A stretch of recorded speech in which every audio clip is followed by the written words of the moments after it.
welcome to Weekly Reddit. In today's episode of r/Entitled Parents, entitled Mom Tries to Derail Medevac Mission. Entitled Parents Kids Terrorize Me and then Epeel oozes it after I let out a sigh. Crazy aunt upsets an entire hotel over 2 days. Entitled Mom Tries to Derail Medevac Mission. Originally posted in Entitled People. So about 10 years ago I was a corpsman in the US Navy, medical personnel for the Navy and Marine Corps, stationed overseas in a tropical paradise. At the time I was the second most senior enlisted sailor in our department at a small, forward deployed hospital. Part of my duties included being ready to medevac psych patients at a moment's notice, so I always had a medevac mission bag in my barracks room ready to go. Some details have been deliberately changed to protect the anonymity of my patient. Anyways, one day while I was on liberty, not on duty, I got one of those "you leave in 2 hours" phone calls, so off to the hospital I went, my trusty bag on my back. It was there that I was told how weird this medevac was to be. I was flying commercially to the US with my patient, instead of hopping on an Air Force flight, and their mother. Oh, by the way, the mother just happens to be an entitled junior officer. Great. I get all my paperwork together, gather my party, patient and mother, and grab a duty driver to take us to the local civilian airport. Oh, and while we are all dressed in civilian attire, it is important to note that I am 100% on duty and acting officially in my capacity as a non-commissioned officer in the US Navy Hospital Corps. The mother, however, is 100% not on duty or acting in an official capacity. This becomes very important later.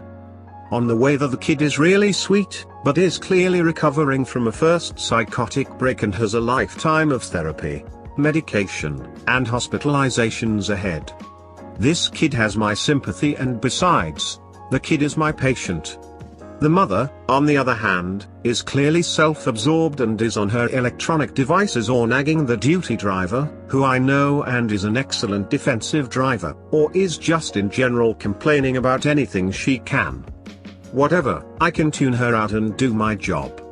It wouldn't be the first or last time in my career I had to ignore a petulant junior officer and just get my job done.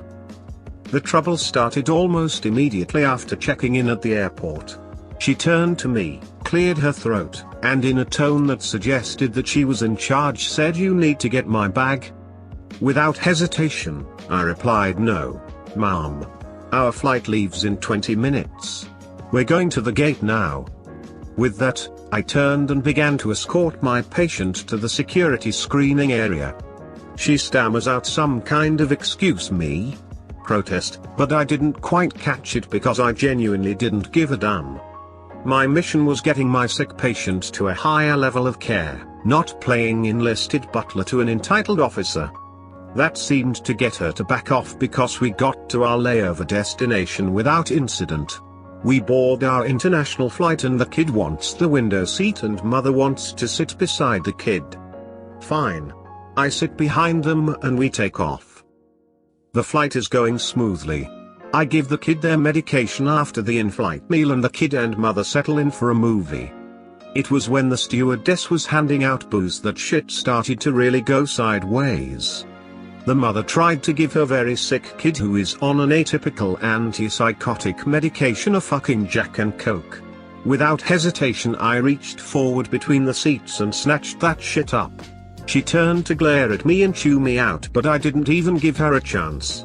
I cut her off with my super serious NCO tone and glare. I'm not ashamed to admit I practiced it before my first deployment, and state flatly, "Ma'am, not only is patient underage, but patient is very sick and is on some pretty serious medication.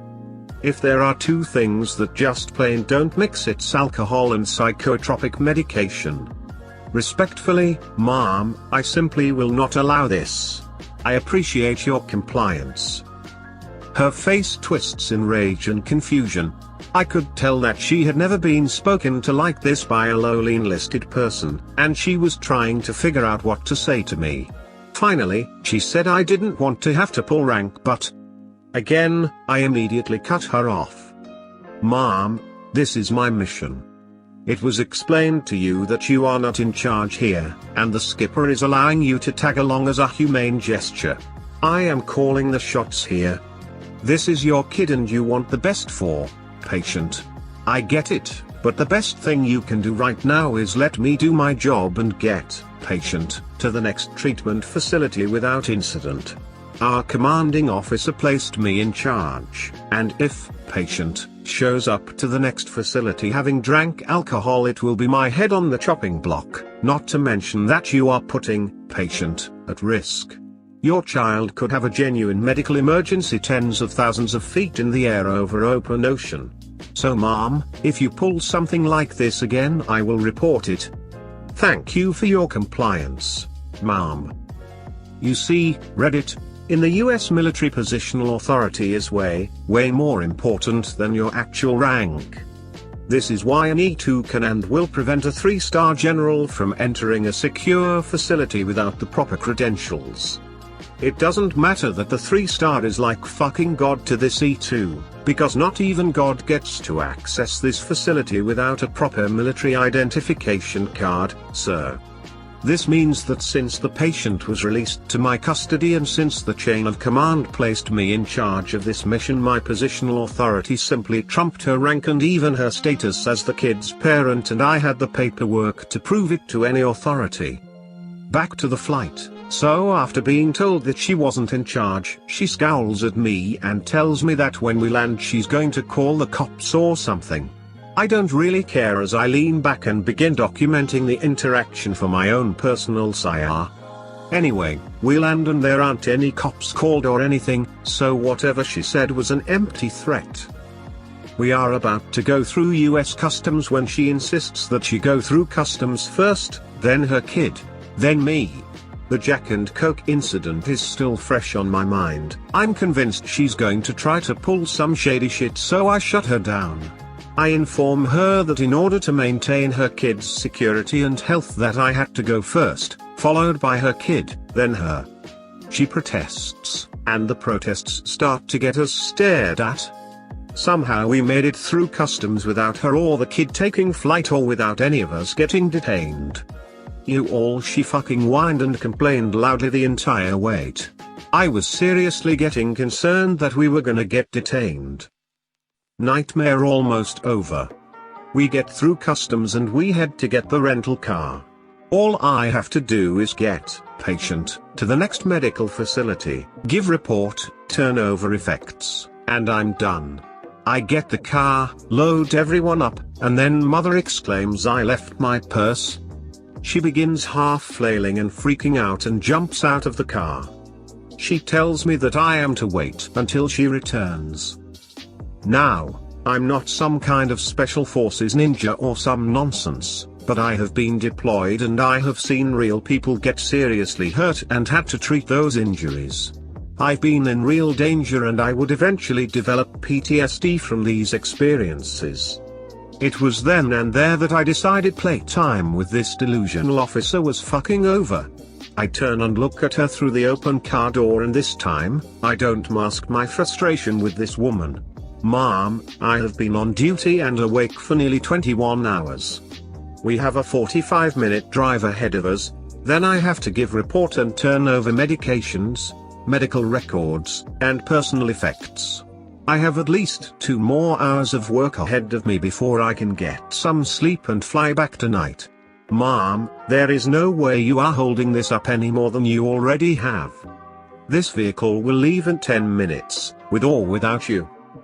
She stammers out that she will call the police on me for kidnapping her kid. I tell her to go right ahead, but that won't change that she now has 9 minutes and 45 seconds to get her purse. At this point even the kid chimes in with Mom, stop trying to control everything. This guy has taken great care of me, and I'm really tired. Can't we just hurry up? With that, she storms off and miraculously makes it back with her purse in time. I take them to the hospital with her silently fuming and furiously tapping away at her phone non-stop. Turnover gets done. I bid the kid goodbye and the mother ignores me as I leave. Sweet, sweet sleep. Oh, it's not over. Fast forward a week and I find out that the mother has filed a formal complaint against me. To avoid another long story, I'll tell you that the executive officer shredded it and chewed her out once I explained everything that happened and backed it up with official documentation. I don't know what happened to her or the kid, but I never saw either of them again. Entitled Parents Kids Terrorize Me and then Epeel oozes it after I let out a sigh. This happened years ago when I was working as a grocery store cashier. The way my store was set up, it had a rotating baggage area with a hard top. So we would place large items and filled bags on top for the cashier, or customer, to load into the cart and then spin to access new bags. And then EP comes along to my line with her 3 little gremlins. Now these kids were absolutely old enough to know how to behave in public. I start scanning their groceries when the kids starting spinning the baggage area as fast as they could, which stopped me from being able to bag. I leaned over the bagging area and asked the kids to please stop when the oldest of the gremlins slammed one of the bag hooks into my leg as hard as he could with a shit-eating grin on his face. I asked the mom, who was engrossed in her phone and not paying attention at all, if she could please move her kids away from the bagging area so I could finish up their order. Without looking at me she huffed. "What are you complaining about? Just finish." I placed a 12-pack of soda on the turnstile and briefly looked away to finish the order when one of her kids grabbed the area as hard as they could, which caused the soda to go flying and burst all over the floor and my register. This got EP's attention and she sneered. "Seriously? What is wrong with you? I'm running late. Now get me a new case of soda." And I will admit that I let out a soft sigh. Now this really got her attention. She started screaming at anyone who would listen that she will never come here again and that I'm a horrible person. My boss comes out and EP shrieks. "Who pissed in her fucking cereal?"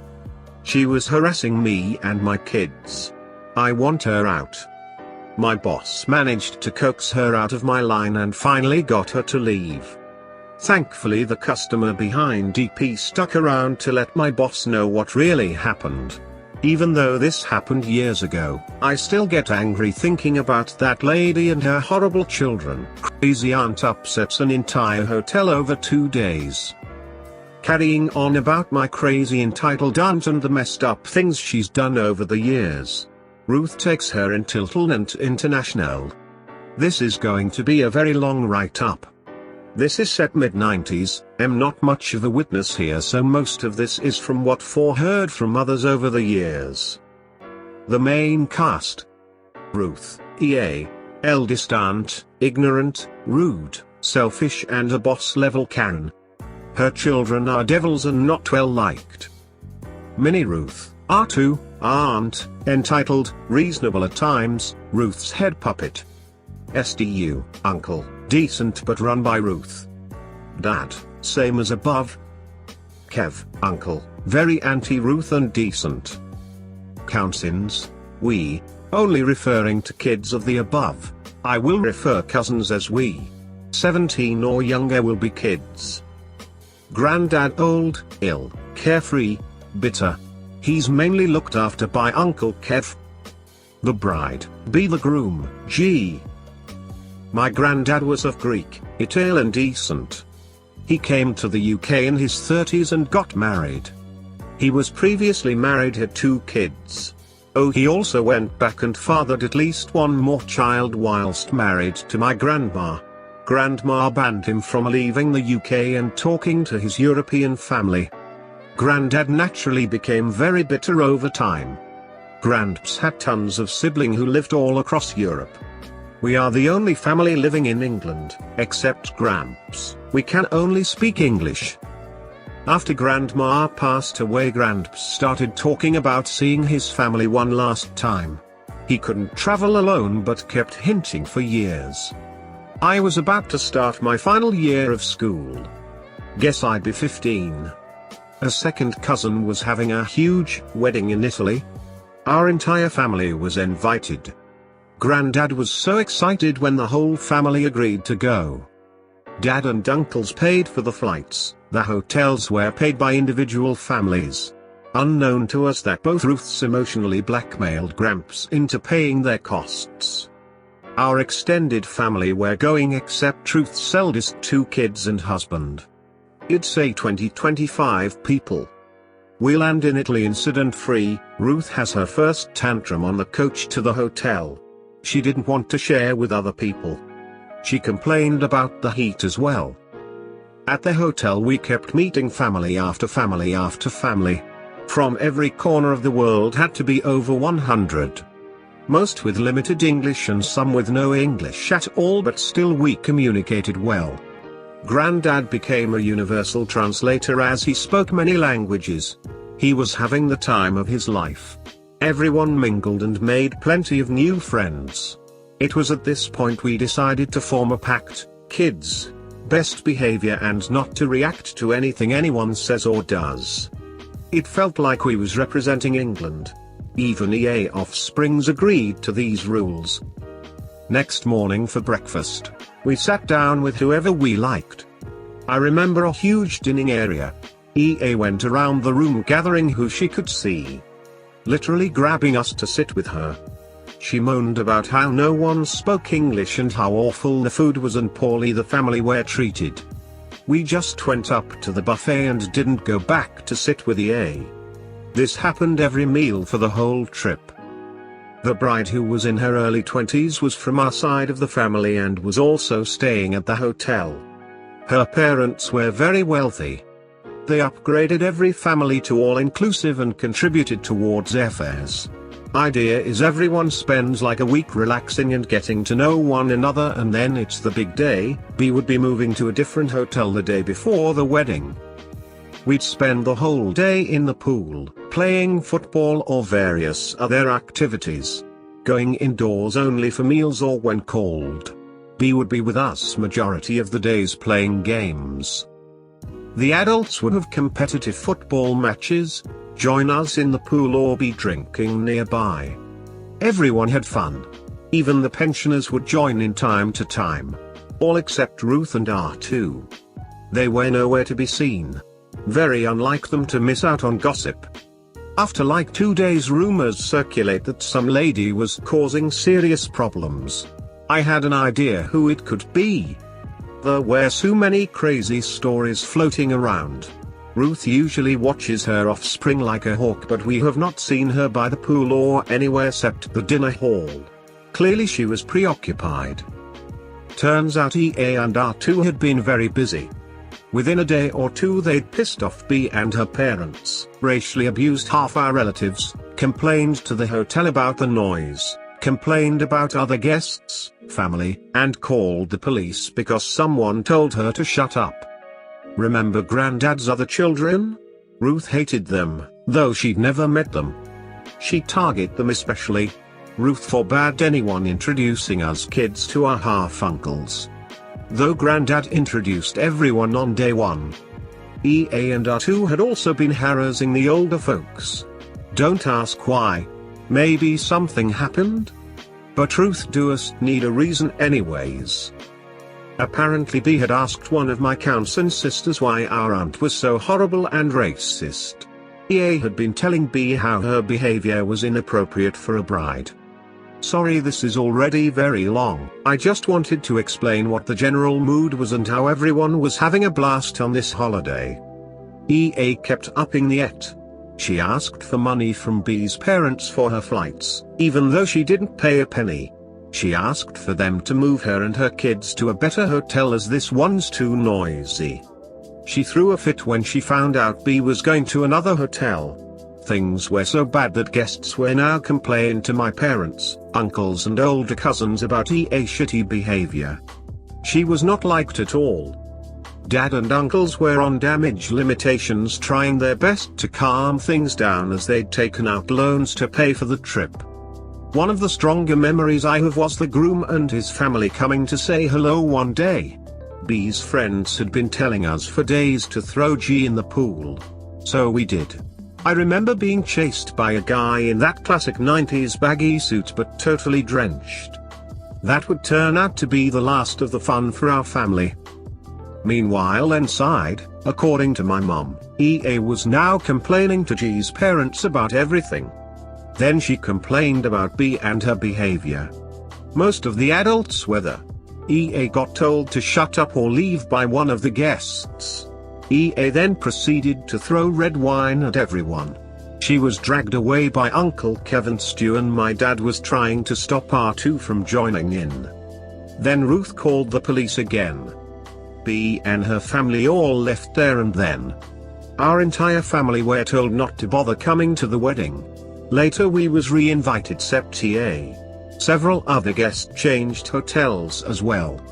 E and R2 held a family meeting, shouting that none of us will be going to this wedding. Plenty of arguments happened in the coming days. My dad and Uncle Stu turned on Ruth. I was so happy. R2 still defended EA. Granddad kept shouting obscenities in it and at EA. My mom and several of the others had spent a lot of money dresses and made it clear they will be attending. EA now started watching us by the pool, trying to limit interaction with our second cousins. Soon relatives stopped using the pool altogether and stayed away from us. She ruined that as well. Uncle Kev, Granddad, my mum and younger siblings, Uncle Stu's wife and young kids all went to the wedding and a few older girl cousins, R2's girls. The rest had to stay at the empty hotel. The rest of us wanted to go but it was decided just a small number would go. Ruth was furious. Very awkward plane journey back. Ruth didn't speak to my mum for like 5 years nor Uncle Stu's wife. R2 did the same but changed her ways shortly after. Our family have never been invited to another function like this ever again. I don't blame them tbh. Ruining weddings is a Ruth special. I can't think of many where EA did not act up. Sadly Granddad passed away the following year which started off a huge tug of war with inheritance. That is another Ruth special coming up. Apologies for longing this out. There is so much I had to miss out. Don't forget to subscribe so you can stay up with the best content from Reddit.